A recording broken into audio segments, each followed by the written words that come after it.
Non è quello che nessuno si aspettava quella mattina.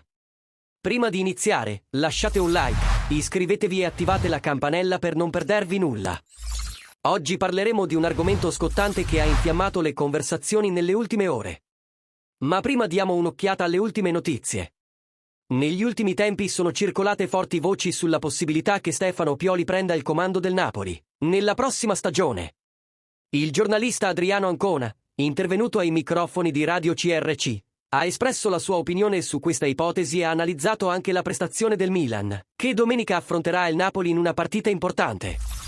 Ancona ha sottolineato le difficoltà del Milan, soprattutto in difesa, e ha evidenziato che, nonostante le difficoltà, la squadra ha ancora risorse in panchina che fanno la differenza in attacco.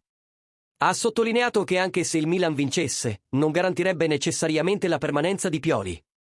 Alla domanda su Pioli come nuovo allenatore del Napoli, Ancona ha sottolineato che il Napoli dovrà affrontare anche le sfide in panchina e che, dopo 4 anni e mezzo al Milan, il rapporto di Pioli con i rossoneri potrebbe volgere al termine. E voi, tifosi del Napoli, cosa ne pensate della possibilità che Stefano Pioli sia il nuovo allenatore del Napoli?